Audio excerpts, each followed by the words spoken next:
The mapping editor, the bottom area over here on the editor page, is where we edit sample layers and define velocity trigger zones. Now, I've touched on it briefly in some of the earlier videos, but let's look at it a bit more closely.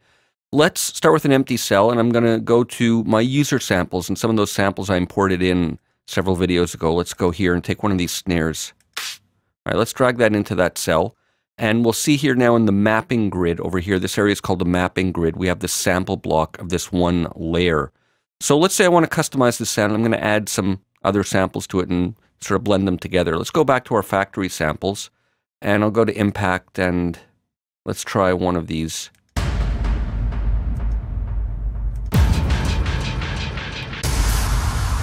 Let's try that. That's got some nice snare-like qualities. So I'm going to drag that in right next to it, and now we have two sample blocks for two layers, two samples, all set to trigger in this one cell. And if I hit the note, we'll hear both of them together now.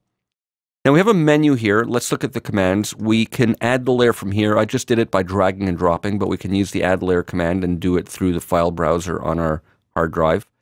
And we can cut layers, copy, paste, delete, all fairly self-explanatory. Now what we can do is some automatic mapping here. I prefer to adjust it manually, but we can stack layers left to right. And right now there's only two layers, but if I do that, it's going to create a velocity split between them. Now, I should say that the velocity zone is determined by the height of the sample block. It seems obvious, and I've shown it to you before, but just to state it for now, the height here, we can drag up or down, determines the velocity range, and we see a little scale here on a scale of 1 to 127.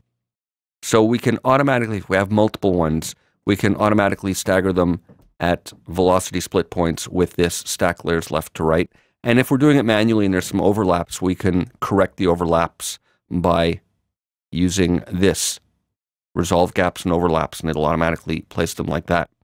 And we can set velocity crossfades, so when there is a deliberate overlap like that, we can create a crossfade, and we'll see this new handle here, and it allows this sample to be faded in gradually in this range that we set with that. So you can have a smooth transitions, and in this case, that'll actually work nicely. So let's start building this. I want to have the snare trigger at all velocities, but I want to have this impact trigger only at the higher velocities, and I definitely want to shorten it. So let's bring the end time way in, and let's bring the volume down. These parameters all apply to the selected sample block. So let's bring the volume down to start with, and let's hear what we have.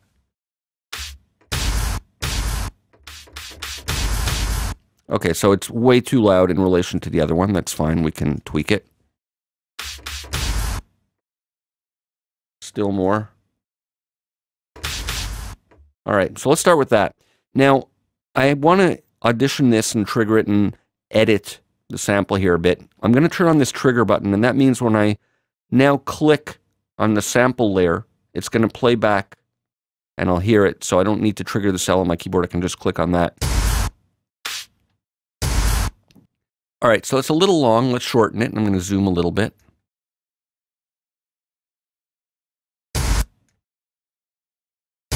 All right, that's good. So what I want to do here now is I want to create a little fade out at the end. So I'm going to use the actual fade button, but I don't want to fade the whole sample. So let's change the edit range over here. And again, you got to click and drag right in the exact spot at the end. Let me zoom so I can see the whole sample. There we go. Now I can grab it properly. And I want to fade. Again, let me zoom now. I want the fade to end at the end marker, but I want it to start in. I don't want it to fade right from the beginning. So let's try that, and I'm going to go fade out. And let's audition this, and I'm going to use the full button because I want to hear from start to end, not just the edit range there. So it's a more natural fade out. Let's hit the note on the keyboard and see how that works now. So that's nice. At the louder velocity, we're getting this blended in. Maybe I'll expand it a bit.